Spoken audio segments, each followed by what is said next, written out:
ဘာတန်ဖို့အကြီးဆုံးဘောလုံးသမားဒါကတော့နေမာတယောက်စင်ရဲတွင်းကနေထိတ်တန်းအဆင့်ကိုဘလို့တက်လန်းလာခဲ့တယ်လေဆိုတဲ့ဇာတ်ကြောင်းပဲဖြစ်ပါတယ်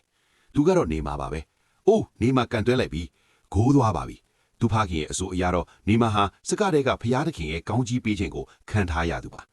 နေမာကို1992ခုနှစ်ဖေဖော်ဝါရီလ9ရက်နေ့မှာဘရာဇီးနိုင်ငံဆောင်းပေါလိုမြို့မှာမွေးဖွားခဲ့ပါတယ်ဟုတ်ပါတယ်သူဟာစင်ရဲတဲ့မိသားစုမှာမွေးဖွားလာခဲ့တာပါ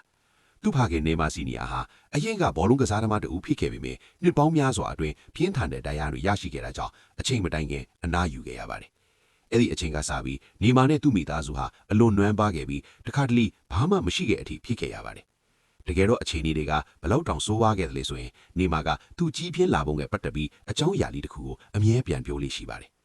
ဒီနေ့မှာကျွန်တော်ကမိမိကိုကွက်ကီးစားချင်တယ်လို့ပြောမိတော့မိမိကအခုလောလောဆယ်မဝယ်ပေးနိုင်သေးဘူးနောက်အပတ်ဖေဖေကိုလာခဲ့ပေးမှမင်းဝယ်ပေးနိုင်မယ်လို့ပြောခဲ့တယ်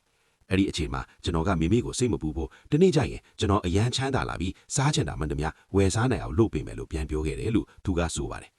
နေမကတော့အမြဲတမ်းအဲ့လိုပဲတွေးမိခဲ့တာပါသူဟာထိတ်တန်းကိုရောက်ဖို့အတွက်တကယ်ကိုကြိုးစားအားထုတ်ခဲ့ရပါတယ်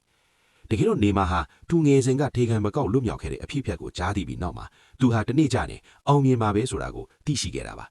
သူမွေးဖွားပြီးလီလာအကြာမှာတော့ဒီနေ့မှာသူ့မိသားစုဟာမိုင်းပေါင်များစွာဝေးကွာတဲ့နေရာမှာရှိတဲ့ဆွေမျိုးတွေစီအလဲသွားဖို့ဆုံးဖြတ်ခဲ့ကြပါတယ်နေမကကလေးငယ်လေးပဲရှိသေးတာကြောင့်သူ့ကိုချမ်းမထားနိုင်ပဲကားနောက်ခန်းမှာတေချာပတ်ထားပြီးခရီးစာတင်ခဲ့ကြပါတယ်ယခုလိုစိတ်ဝင်စားစရာကောင်းတဲ့ဘောလုံးသမိုင်းသတင်းလေးတွေကိုနားဆင်ခံစားဖို့ကျွန်တော်ရဲ့အကောင့်လေးကို follow နေထားပါဦးဗျ